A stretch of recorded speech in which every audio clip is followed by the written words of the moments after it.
we're off. It is a rainy day today. So we just left work. We're on the way home. So thanks for riding with me today, guys. This is Bikes, Spipers, and Coffee, and you're riding with Moto Michael. So yeah, it's a rainy day today. It's going to be raining most of the week. I did do a recording yesterday on the way home. So check this out. I've shot 2 videos in the last 2 days. So the day before yesterday, it wasn't raining, but I did do a video on the way home, and I get home and I go to check it, and it's like it did a time lapse. And the weird thing was, there was like, I counted 7 different shots out of 30 minutes of recording, 35 minutes of recording it takes me to get home, and I counted 7 still shots that it took in 0.00 seconds. So in 0.00 seconds, the video went through 7 still shots just that fast. And so I went in to see what happened, and it was under a time lapse. So that went out the door. Couldn't use that. And then yesterday, I'm pretty sure I hit the record button before I took off. I was pretty sure it was recording, but then I got home and I realized that it didn't record not 1 single minute.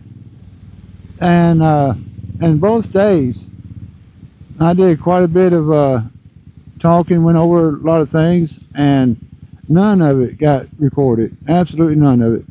And I kind of knew this was a thing, and I've done this before where I thought I was recording something, and you know, you spend 15, 20, 30 minutes recording just to find out that you weren't actually recording. So that can be a little bit of a aggravation sometimes. But you know, we're going to kind of get back on the subject of what we were talking about yesterday, because yesterday I was riding home in the rain, and I figured, why not let this be a good time to talk about riding in the rain. So here it is, guys. So if you are a rider, and now if you're a rider who rides in the rain, then maybe this video isn't for you, or maybe you can throw in the comments below some suggestions. Maybe I missed something. Maybe some of you guys who are more experienced riding in the rain might have a little more of an insight to share than I have. Because here it is. I've been riding for 2.5 years, guys. Literally 2.5 years. This is my first bike right here. It's not the only bike I've owned. I did have an 1800 there for a while, but this was my first bike. And I learned how to ride in the rain in this bike. I learned how to do everything on this bike. And this has been an awesome bike. I love this bike. It's not as much fun as my 1800 that I had that I tore up, which I also rode in the rain. But yeah, I learned how to do everything on this bike. So when it comes down to riding in the rain, for me, now this may not be for all you guys, but now if you're new to riding, or if you're thinking about getting into riding, or maybe you are a rider and you just don't ride in the rain, maybe you're just too concerned about what could or could not, what could happen. So let me kind of share my experience with you guys with riding in the rain. Now here I am, I'm on the highway, speed limit is 55. I'm doing 65 right now, almost 70 actually, and I'm cruising it pretty good. And the rain is coming down pretty good. So I don't know how much of this you guys are going to be able to actually see. I don't see fall coming up on the camera lens just yet, but it is raining pretty good. And it's been raining all day. Roads are soaking wet. Yesterday it rained pretty good. So I'm pretty confident that any oil that would be on the road is gone. So here we go, guys. If you're concerned about riding in the rain, or you want to learn how to ride in the rain, for me, A lot of it just came down to, one was confidence.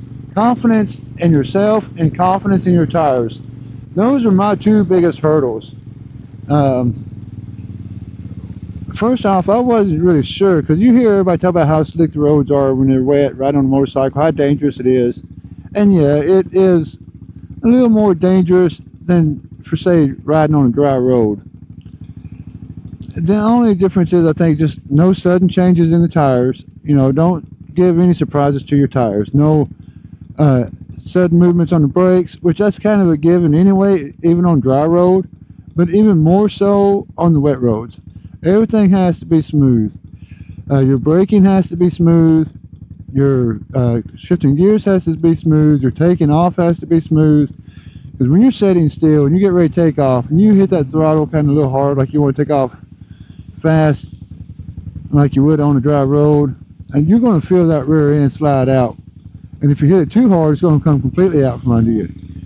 So there's times when I can be just giving it easy, and I can feel that rear tire shift either to the left or right when I'm taking off. When you go hitting around these curves, you want to maintain that throttle. You don't want to just kill it. You don't want to just cut off the throttle, but you certainly don't want to hit it hard either. It's maintaining, it's all smooth.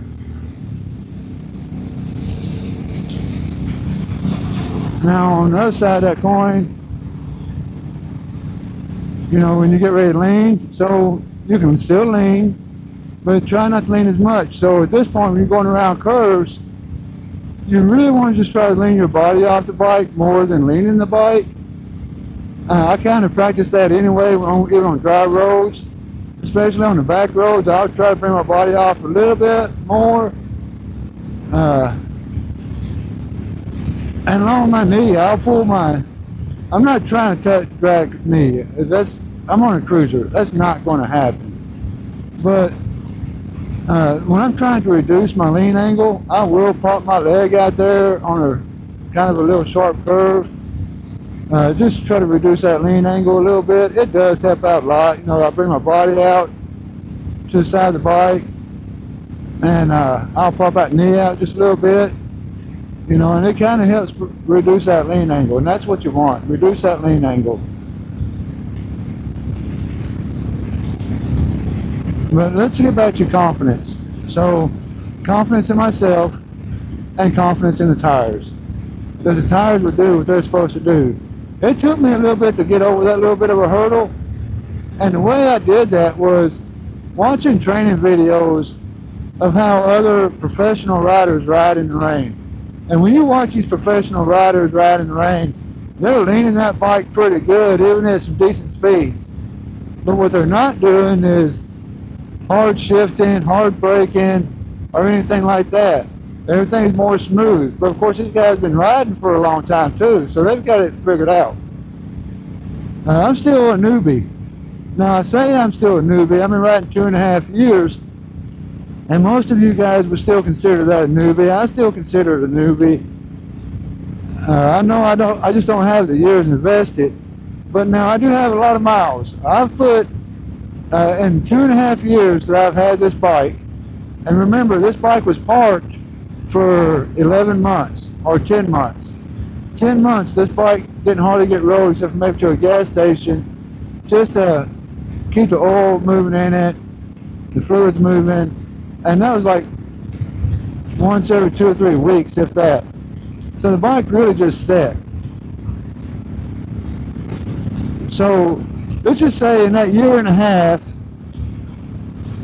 or a little more than 1.5 years, that this bike has actually been on the road since I've had it, I've put over 30,000 miles on this bike. It had 10,000 miles on it when I got it, and I am right at that 40,000 mile mark. I think I'm 150 or so miles past it, not very far, if that. So I have put over 30,000 miles on this bike in the last 1.5 years of riding it. That this bike has been on the road. I've had it for 2.5 years, but let's just say a year and 2 months, a year and 8 months, this bike has been on the road since I've had it, and I ride it every day. So getting back to that confidence in my tires and in myself, one, watching those videos and learning how they're doing it and seeing how the tires are holding up, that gave me confidence in my tires, for one. But two, and also buying a good set of tires. Tires that are good for the rain. So I got all-weather tires, and I have replaced a full set of tires on this bike, let's see,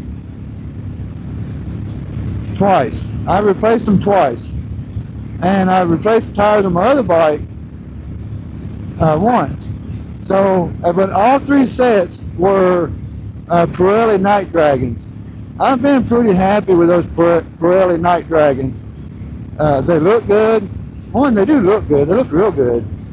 But two, they are all weather, and that's what I need. I ride in the summer, I ride in the heat, I ride in the cold, I ride in the rain, I ride in the dry. It don't matter. As long as there's no ice on the road, I don't care what kind of tires you have or how good they are, no kind of tire out there can handle the ice. And ice is ice. So as long as there's no ice on the road, I'm on it. So if we were in, say, 29 and lower degrees, I wouldn't be riding. Not in the rain, because I know stuff will be freezing over. And I'm not going to ride on ice.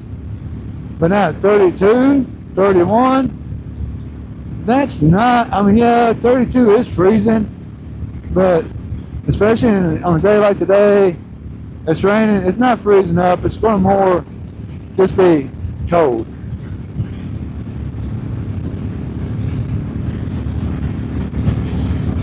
But yeah, so one, just have confidence in your tires and in your motorcycle that they're going to do what they're supposed to do.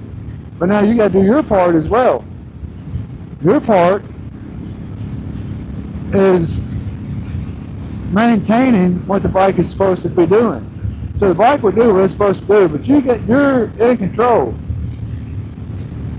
You know, you're telling the bike what to do. You're telling it when to turn.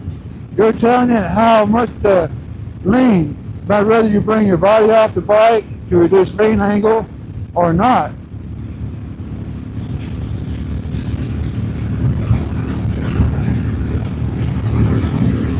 And you really got to watch those those yellow lines and the white lines in the middle of the road. And if you're on a highway, it's got double lines, you know, like one solid, two solids, like you're passing, no passing, whatever it is, especially when it's raining. Now, I have experienced that firsthand on a road I got kind of right on the middle of the double yellow line. And it was almost, I could feel my rear tire shifting in the middle of those two yellow lines. It was kind of a really weird feeling. And I eased off that yellow line as quickly as I could without making any sudden changes to my tires while crossing that line. Those lines can be dangerous when it's raining. They're dangerous when it's dry. So especially when it's raining, you really got to watch those painted lines. They will be slippery. And of course, manhole covers, sewer covers, stuff like that. Anything metal that you ride over when it's wet is going to be extremely slippery. They're already going to be a little bit slippery when you're on dry ground. But when it's raining, the metal is real slippery, the paint is real slippery, so just be real careful with any sudden moves that you make on painted surfaces or on metal surfaces. If you're not careful, you will go down. And be careful of those front brakes when you're riding in the rain. It takes a lot of practice to learn how to stop that bike in the rain. And I've been in some really, really close calls when it comes to riding in the rain with people either pulling out in front of you or stopping in front of you. Keep your distance, guys. Keep your distance. and get out here. And I'm talking to the newbies, guys. Find a little road that doesn't have a whole lot of traffic on it, and get out there on it when it's raining and just practice riding in the rain. Just like you would go into a parking lot, practice your slow speed maneuvering, which if you're already a rider, you should be doing that anyway. Train, train, train. Your training never stops. Never. You can be riding every single day for 20 years. You're still training. You're still learning. You will never know it all. Train, train, train. And same thing with wet conditions. When I started riding, I was committed. If I'm going to ride, I'm going to learn how to ride in all conditions. I wasn't going to just ride when it was nice outside. It was like I really loved riding. I really enjoyed it. And my mindset was, if I want to learn how to ride this bike, if I'm going to learn how to ride motorcycles on the street, I'm going all the way. I'm all in. It's all or nothing. I'm not going to just half-ass it. I'm not going to just ride when it's nice outside. I ride in all weather, all conditions. A lot of these early mornings, I leave early in the morning when it's still dark outside. Most time it's about 4 till 5 when I leave the house. And on this road that I'm on right here, this little stretch, this is what we call the ridge. And the fog gets really bad on this ridge. Like this morning, it was foggy when I left the house, but I could see fairly decent. But when I get to this ridge right here, I can't see 10 feet in front of me hardly. And it's like almost every morning when there's fog out. And the advisories this morning said dense fog. But when I got outside, it was a little foggy, but I could see fairly decent. All the way through town here even. But I get past this red light right here, and it suddenly just gets really foggy really fast, and so much so that you can't hardly see in front of you. And if you guys see my helmet, my visor with that tape on it, that's kind of one of the reasons why it's got the tape on it, because I got out one morning, my pin lock was loose, and it was so foggy I couldn't hardly see anything. And then it's fogging up inside my visor. It's even fogging up in between my pin lock and my visor, because my visor had gotten loose. Your pin locks are designed where you can tighten that visor up if it gets a little bit loose. And here I am on the side of a 55-mile-an-hour highway, can't see, and you got cars coming. They may not be able to see me hardly. So I was just trying to be quick, and I didn't have it would have taken me to get to my tool bag. It's going to take some work to get to it, and I was not willing to do that right there on the side of the road at 5 o'clock in the morning when cars couldn't hardly even see me. So for me to do that, I would have to turn the bike off, which means all lights off, and I didn't want to do that. So I just reached in my visor, pulled my pin lock out, and now those pin locks don't come out very easy with the visor still on the helmet. You pretty much got to take that visor off to take that pin lock on and off. And so I ripped it out. When I did, it broke one of the sides that connect to the pins, and it wasn't any good after that. The problem I had with that was I didn't want to wait. I'm not going to order a pin lock online, because we all know how that can be sometimes. And my next best option was to go to Nashville. And I rarely get time to go drive all the way to Nashville. Nashville is where I got to go. It's practically 40 miles from here, and I just don't have the time to get there very often. So I took some masking tape. I put it in place like it was supposed to be. I turned my pins, tightened it up a little bit. Now it was barely setting in there. It's barely catching. But while it was there, I went on ahead and taped it up all the way around the edges. Now I gotta say, that does work really, really good. I haven't had any problems out of this pin lock since I put tape all the way around it. Not even the slightest bit. So it does work pretty good. better than without the tape, to be honest with you. So I'm thinking about just leaving the tape on there for the rest of the winter. I'm thinking about it. I haven't rightly decided, but I'm thinking about it.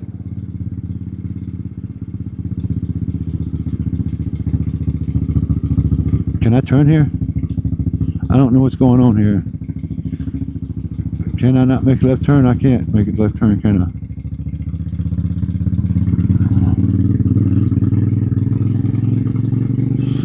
So we gotta go around all this traffic apparently. So let's see what we can do here. Can we go out here?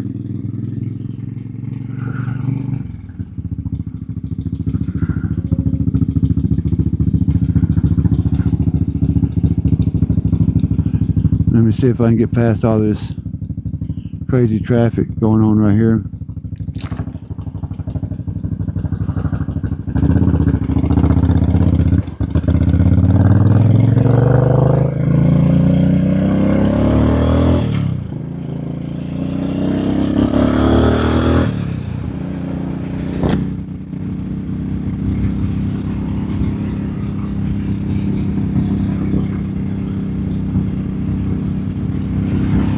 Alright, then we got away from all that. Yeah, so it does work pretty good. I'm kind of happy with it. I mean, it doesn't look great, but it works pretty good. Works better than it looks, let me tell you that. So anyway, guys, just have confidence in yourself, confidence in the tires, and get out there and train. Train. Get on the road, a little off-road somewhere that doesn't have a whole lot of traffic, and start off kind of slow, kind of get familiar with it, kind of get used to it, learn, start with some soft braking and then hard braking. Like, you want to learn how to come to a hard stop and in the middle of rain, because a lot of times there's going to be times when you're going to have to come to an immediate stop and the pouring down rain. Somebody's going to do something stupid and pull out in front of you. Like here. Now you guys have been watching me make a few stops already, and now it's not quite raining as hard now as it was a couple minutes ago. It's pretty much like lit up, lighting up. Let me put it that way. And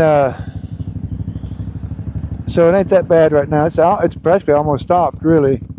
But you guys seen it will go if roads are still wet. So the rules do still apply, even if it's not raining and the roads are still wet. You want that bike to be upright when you start braking. You do not want it to be leaning. You don't want your wheel to be turned, your handlebars to be turned. None of that. You want that bike to be standing straight up and your handlebars and front wheel going straight before you start braking. So try to keep that in mind. And use your front and back. You know, don't just use your back brakes when it comes to trying to stop your motorcycle. That doesn't even work on dry ground. It sure as heck is not going to work on wet ground. So remember, those back brakes will not stop you, especially on a wet road. You use your back brakes to stop a bike and it's going to get sideways. And you're going to start fishtailing, you're going to lose it. Learn 90%, 70 to 90% of your braking power is in your front brake on dry ground and wet ground. But it's all in how you use it. You do want to use your back brake on wet roads. A lot of times on dry roads, when I started learning, it was mostly all front brake. I rarely touched the back brake, but I was learning. And now that I've got a lot of miles under me, I'll use both front and rear, but that rear brake is just a helper.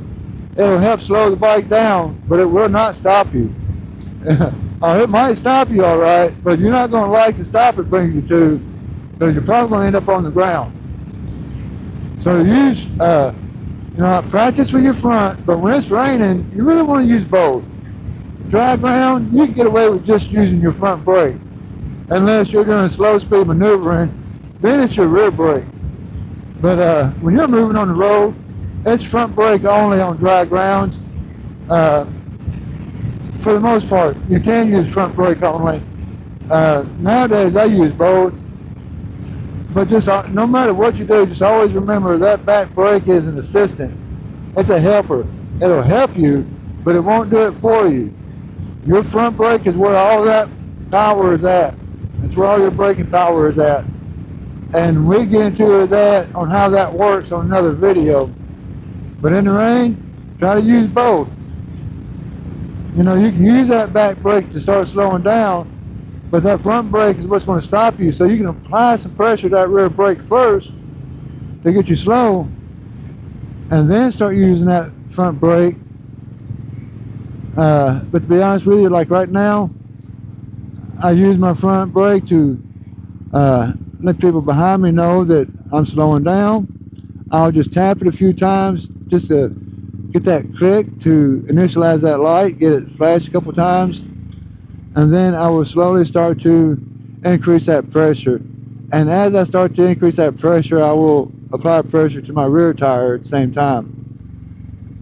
On these wet roads, wet conditions, that's really what you want to do. And remember, try to reduce lean angle when you're turning. When you're in a curve, you want to reduce lean angles. Try to bring your body off the bike as much as you can. Not as much as you can, but a little bit to reduce that lean angle. Now, there's been times I've hit these curves at some pretty good speeds, got a pretty good lean on it, and didn't bring my body off the bike at all. But it is kind of good practice to bring that body off the bike some. You know, that works pretty good even when the roads are dry. I'll eat up the back twisty roads on this bike, and I'm constantly dragging these floorboards on those twisty roads. So I've learned to bring my body off the bike a little bit to reduce that lean angle, to try to reduce my floorboards from touching the road. I'm trying not to do that. Now, a little bit of scrape is one thing, but you don't want to go too far. And with this particular bike, I've learned when I was coming out of a parking lot one day, I was going pretty slow, but I still leaned the bike pretty good, and those floorboards scraped pretty good. And I will say that front wheel came off the ground. It wasn't the back wheel, it was the front wheel. Now, thankfully, the bike didn't go down. You know, fortunately, it came back up. So that was kind of cool. A little scary, but kind of cool. But yeah, so just keep that in mind. So we're going to wrap this up, guys. I'm about to pull in the driveway. So thanks for riding with me. God loves you. Jesus loves you. I love you. Brothers, y'all have a good day. Remember to hit the like button, subscribe, and hit that notification bell. And stay updated with future videos. All right, guys. Love you. Peace out. See you next time. Bye.